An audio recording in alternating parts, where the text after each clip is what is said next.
Hey everyone, welcome to the latest episode of the Upwards podcast. We are recording live for LinkedIn and this will also get on the podcast and the YouTube channel as well.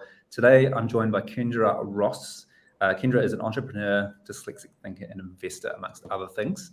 And I'm really pleased to have her on the show. She is an investor and advisor to Onwardly and has her fingers in many different pies around the place in terms of security. She's a veteran in the security community, is well known, and has a lot to say on the topic. So welcome, Kendra.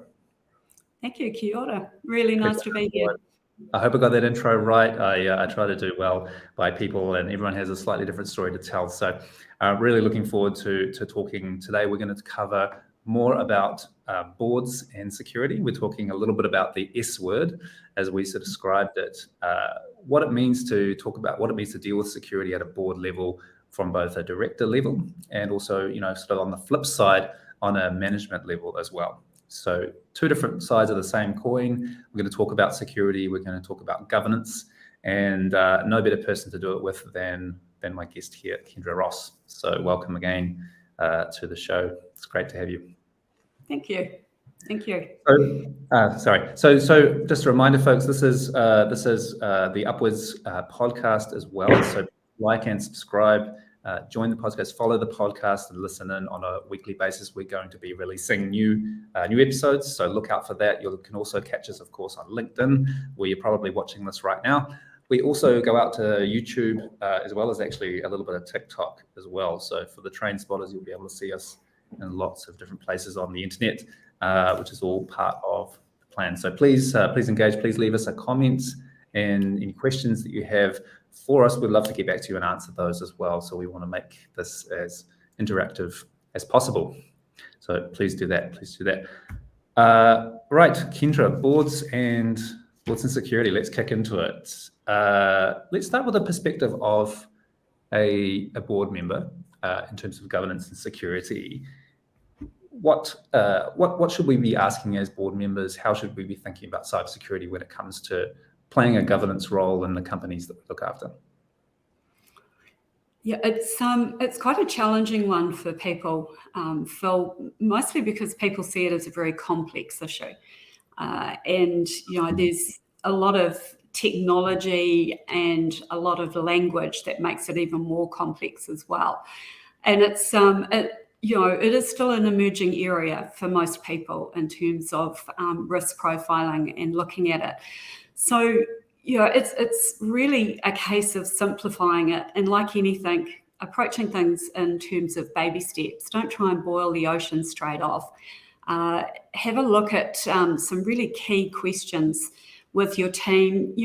We're talking to an audience that's going to be made up of small businesses, owner-operators, sole traders, right through to people who are in enterprise and large organisations.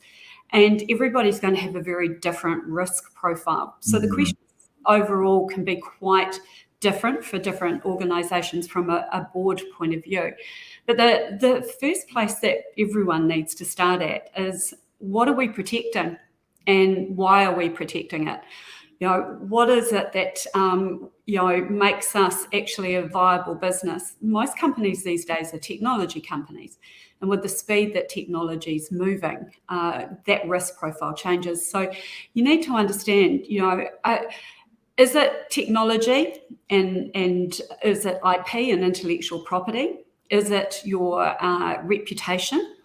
Are you actually looking to move offshore internationally? So therefore, do you understand what that looks like overseas for you in terms of legislation and regulation? Are you going to do M&A activity? And so if you're going to be somebody who's going to be sold in the future, or you're looking to buy somebody, then these are all things that you need to actually note down when you're building out a cyber resilience plan. The customer bases, the data that you hold. For small organisations, it might even just be your Instagram account. That's what's key to how you're transacting business. So that's your most important asset. Mm-hmm. So actually start there, identify what you're actually looking to protect, and then start to understand why you need to protect it. Then actually start to work through what those risks look like. So if we were to say an Instagram account, you're a sole trader, you do all your transactions that way, what happens if somebody else takes over that Instagram account? How are you actually going to be able to transact business? What's your plan B, C? And, for larger organizations, it's going to be things like thinking about supply chain. At a strategic level, who are all our partners? Who do we need to ensure are also keeping themselves secure and have all the best technology or policy in place? From there, we sort of move into the next stage, which is we need to have a plan. So boards need to think about what's going to happen when it goes wrong, and it will go wrong. No organisation, big or small, will be 100% secure. That's just not possible, not when we're in a digital world. Software has vulnerabilities. We're doing business with multiple parties.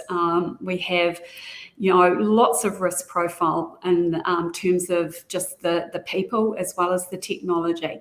So we need to have a plan and need to understand what that plan is in case something goes wrong. So, the best place to start is who's responsible for what.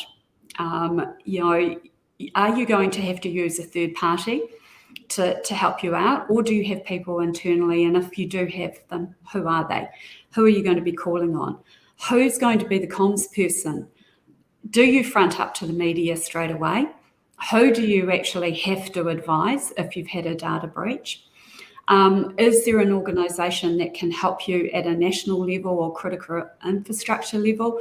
So answering all of those questions and developing an incident response plan and then actually testing it is going to be incredibly important. And that starts with the board. The board needs to understand what that is, because the board will be the first port of call when there is an incident. They will be the ones that will be called, and they need to have a spokesperson and they need to know what that plan is, so that they're all working together.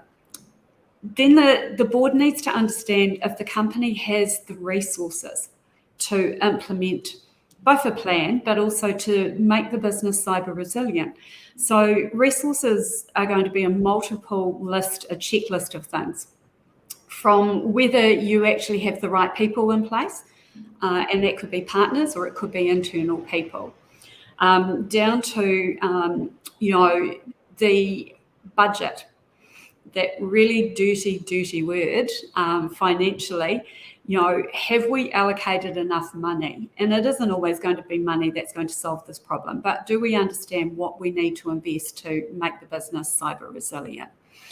From there, we need to work out how we're going to make the business cyber resilient in terms of culture. So the board needs to understand what's been done internally in terms of education. But the board has to play a part in this as well. The board actually also needs to be responsible, and it starts at the top in terms of behaviour. So they can't be the people that are circumventing two-factor authentication. They need to understand how passwords for board papers work. All of the very simple controls need to start and be practiced at the board level. And then, working through the organisation in terms of education. We can go into a lot of the stuff in a lot more depth. We're going at a really high level here. And then, does the board actually either have an advisor that has expert knowledge in this space, or does the board have somebody with cybersecurity knowledge and expertise and technical expertise as well in terms of IT technology, not just cybersecurity? So, is the board well placed to be having these conversations in the first place? And that's really, really important. And it doesn't have to be somebody on the board, but certainly an advisor that's trusted but is impartial to the business and not already one of the existing executives within the board. And the board can actually build out their expertise by, there's multiple courses, very quick and easy courses online in terms of Cybersecurity 101. Institute of Directors has a whole lot of online courses and training and material. understanding and talking to your peers who are in similar industries about, what reading materials and books are they consuming, what podcasts are they listening to build their knowledge out as well. And, to be able to have that conversation and actually understand, what the conversation between the people presenting to you and the decisions that you need to make in terms of risk and strategy and governance around those risks that are actually being highlighted.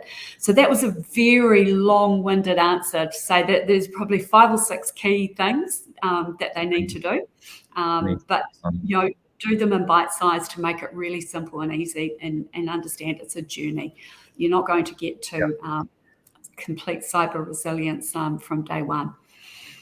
That's great. I mean, that's a phenomenal overview, and I really like your point there about starting simple, because many folks, I think, sort of automatically assume that has to be the gold-plated, massive project, and it's unachievable.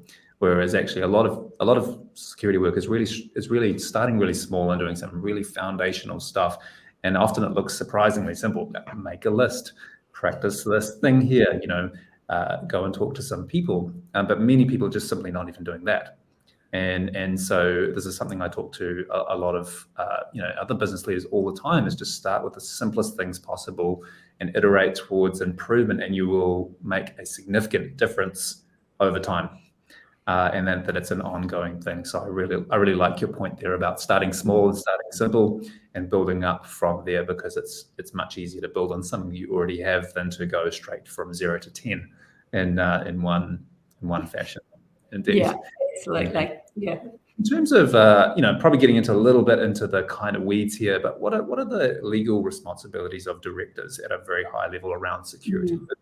We have the legislation specifically around privacy, for example, but perhaps security feels a little bit more, murky in terms of what the real responsibilities are. Can you comment on that for us? Yeah, so you're absolutely right. We beefed up the privacy legislation in 2020. And we're really just following the lead of the international counterparts. We're still significantly behind in terms of maturity around legislation. If you look at the GDPR from Europe and some of the states within America and their privacy policy, it's significantly more onerous on people, but it's also significantly more financially impactful. GDPR is 4%, or I think it's, you might remember, Phil, is at €500,000, or 4% is the fine of your international turnover. So it can have a massive impact on an organisation. It's going to be coming. It has to come for New Zealand. It's a lever and a tool that can be used to improve the posture. So I think boards need to sit back and think, it's better to be in a better position for when it comes than to wait for it. Because the likelihood by the time it comes, of something more disastrous happening for the organisation, you might as well start the journey now, because it will happen. If we follow Australia, we follow America, USA and Canada, then there will eventually be a movement towards directors' responsibility around cyber incidents. And, I think if we were to crystal ball it, I'd say that that's something that will come in the future. I wouldn't give you a timeline, but I would say it's probably better to be prepared for it to come. Yeah. I think there's legislation in Australia already working through the system to implement direct responsibility for directors in terms of reporting on understanding cybersecurity. So no doubt it will follow suit. I think it will make a big difference in terms of making sure that people take it seriously. Absolutely. Yeah. Okay, so we can start basic. We can make some real fundamental changes. We need to walk the talk as directors. What are some of the questions we should be asking, perhaps, of our team, of our management team? Yeah, well, I think it goes back to those original things. They don't have to be technical questions. You don't need to know how many times you've been attacked every day or every week. That information is actually not really of any importance. What you need to know is what we're doing to actually stop it. So in terms of, first of all, identifying, being very clear at a board level, what you are protecting, what data is important, where is it sitting, what responsibilities do you have over, on an international and a local context. So understanding that is a really, really good place to start. I'd suggest that the board and the management, whoever's presenting, whether it's a third party or if it's actually the organisation, internal people, develop a template, that is almost like a health check that's presented to the board, depending, if the board meets quarterly or monthly, whatever, but that gets presented. And so therefore you've got a consistent benchmark that you can start to work from. So, start with the big meaty, what it is that we're protecting, and then what is our program of work going to be, and how are we going to measure that, and have a very clear idea around what those measurements are. The other aspect that we haven't sort of touched on is that cybersecurity can actually be an opportunity to, for a business to be a competitive advantage. So that should be part of the planning and the strategy aspect from a business as well. Trust has currency in the market. And the more trust people have in your products, the more they're going to engage with your products. So how do you build trust in your products and your services? That needs to be part of that conversation and question. So take the technical language out of it. Make sure that both groups are actually speaking in the same language, which is business risk and business strategy, not talking in terms of technical aspects. And where there is a gap in knowledge, then look to fill it. Whether that's an advisor or talking to the person who's presenting and making sure that they actually educate the board along the way as well.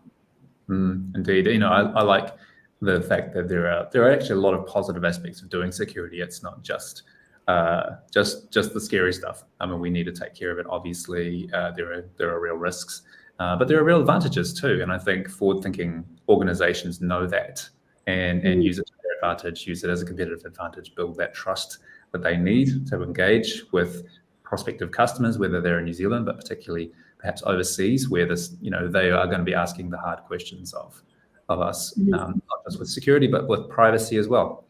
And so I think it's a great conversation to have internally in the organization around that as well. Yeah, one thing I should have added into that as well is, disaster recovery is part of this conversation as well. So, that is something that the board should be asking either their service provider or their IT team, what does that disaster recovery look like? Where are we backing up? Have we tested those backups? We just have to look to Waikato, DHB and the situation when they got ransomware and the fact that the backups weren't up to date. Do the backups actually work? Are they current?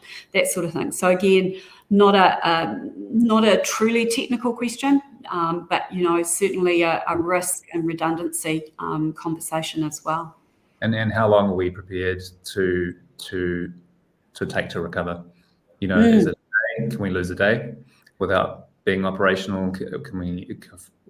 Some businesses may can't afford to lose an hour or 30 minutes or whatever it is. If you're highly transactional, that's real. There's real consequences. So having a number actually to look at and say, okay, well, this is our acceptable number, and how do we resource that? How do we make sure that that's actually achievable and practiced and doable? Because that number will be probably different for every business, I imagine, right? Absolutely. And, look, once we've worked out what we're actually protecting and why we're protecting it, then we will do our risk analysis. And at that point, then we're going to prioritize things. So, for an organization that's a retail e-commerce, if a DDoS attack takes our retail website offline, how long can we be offline for before it has a material impact? Do we have insurance for that? What other risk mitigation have we put in place? If we're critical infrastructure and we're responsible for, as a board, we're the utility that's providing power to New Zealand, which might incorporate hospitals and other critical infrastructure. What's our redundancy and risk profile around that? So, prioritizing your risks as part of that journey so that you know what you have to work on first is incredibly important at the board level as well, and understanding that risk. Indeed. Great. Look, flipping over to the kind of the management side of things, I mentioned that a lot of these topics are kind of the same. From a management role, say you're either a founder and you've got your management hat on, or you're a CTO or an exec who's looking after or has responsibilities around security. What are some of the ways that you can act effectively in terms of preemptively talking to your board about this and things like that? How can we be effective from a management side? Yeah, I think there's a couple of aspects to that. First of all, ensuring you've got a good relationship with the board, that you have a mutually respectful relationship. And that's, position number one. Then from there, it's actually ensuring that you understand what the board thinks in terms of risks and what their appetite for risk is, and ensuring that you align everything along the same sort of frameworks that they're using, or just the way that the board is thinking. So there is no point going in with a heavy hammer and trying to break things. It is so much better if you can have a conversation where you actually are all on the same page around what it is that you're trying to achieve. And understanding timelines for that will be important as well. As we've said numerous times through this, nothing's going to happen overnight. So, for many people, we would want to see change really quickly, but if we can prioritize those risks and work through with the board, but making sure we're speaking the same language is going to be important. If you are not sure how the board is operating or how the board thinks, then find one of their advisors. Most boards usually do have external advisors as well. So sit down and have a chat with them and find out what their thinking is and how they approach it, so that you can align and be in a similar approach as well. And again, I think it comes back to templating what that report looks like every month, so that everybody's built that out and that's the right information that the board wants to receive, and you're supplying the right information from your side that you're happy to supply as well. Indeed. I like that. I like the collaborative approach there, where you're doing it with them in some cases, to gain that shared understanding of what's acceptable, and agreeing on those templates, those timeframes, and telling a story of progress. And I think that's the key one as well, is that it's okay if things aren't great right now, or if the things need improving, but what's the plan? Are we getting better versus not doing anything about it? So having a plan and plan for progress indeed is always really useful. Yeah, and I think you just touched on a really nice point there too, Phil, in terms of telling a story. Storytelling is so much more powerful than, slides and data and numbers and things. So, learning from a management point of view how to tell a story is really critical to getting your message across. You need to put the board in the center of that story and make them the heroes. And you are effectively the light figure, working around the sides, doing all of the things that's making the company and the board look really good.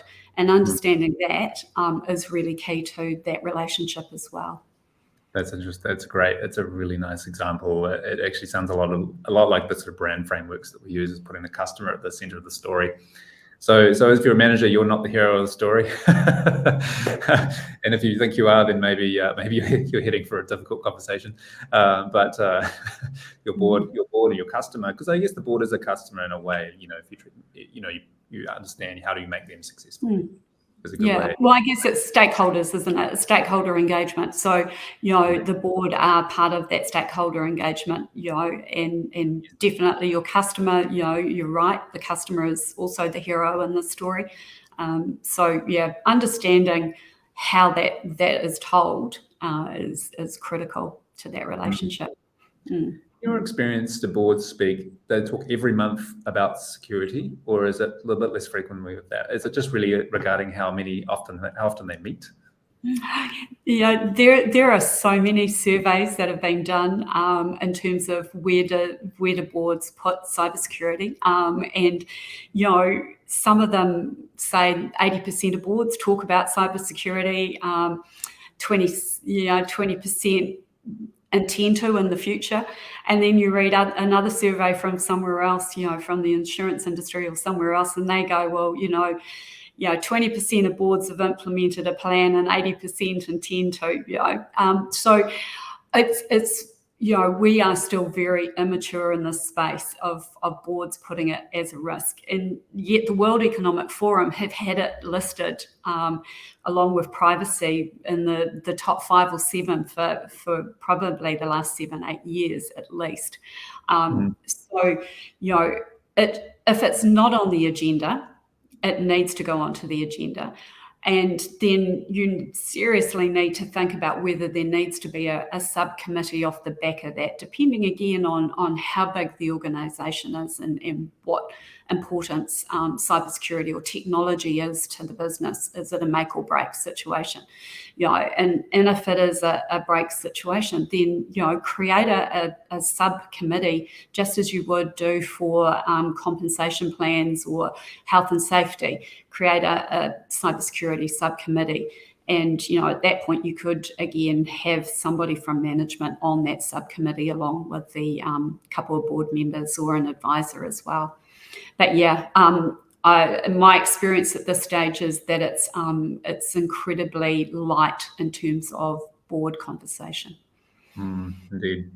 I was just talking to someone in the cyber insurance industry, and not to put too much doom and gloom, but they're saying they're experiencing so many claims that offering cyber insurance is almost untenable as an industry, and so something's got to change.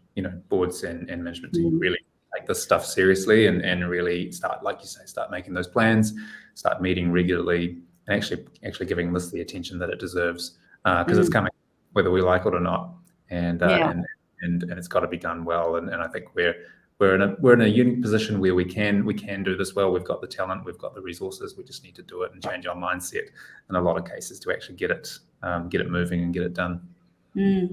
Absolutely, and I think we're already seeing a groundswell in internationally around cyber insurance. So that increasingly will be hard for organisations to get, because the onus is now back on them to prove that they have done all of the things. So again, that's another really good reason why you want to start this journey if you haven't already. Is you won't be able to get cyber insurance if you have not actually put some plans in place. And the other part is again, as an organisation, to be able to operate, turn the lights on, still provide service to your customers and everything like that, you need to understand that we are technology-based companies now. Everything is running on digital rails, and if those rails go off track, then that's a danger to the business. Indeed. Well, look, this has been really useful. I think really helpful for different sorts of folks that are listening to this. If you are listening to this and thinking about what you can do, start making some plans, seek help, seek advice. It is possible. Take it slowly, but make incremental progress would be my advice. And there are some great companies out there that can really help you with this, including Onwardly, of course. But start really simple. You don't need anything too fancy just to get going and to really start the basics. So thank you, Kendra. This has been really useful and helpful for us and understanding our roles and responsibilities around security from a governance point of view. So really appreciate you joining us today on the show. Thank you. And just lastly, keep in mind this is an economic opportunity for business as well.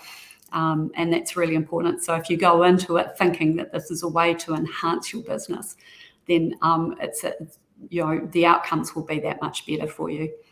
But thank you so much for having me. We really appreciate it. You're welcome. Welcome. So thanks again, everyone. You can watch this on demand. You can watch us after the live event has streamed. You can also watch us on those other channels that we mentioned before. So there'll be a podcast you can download wherever you get your podcasts. We'll be on YouTube and no doubt a few other places as well. So please catch us on there as well. And thank you again for listening.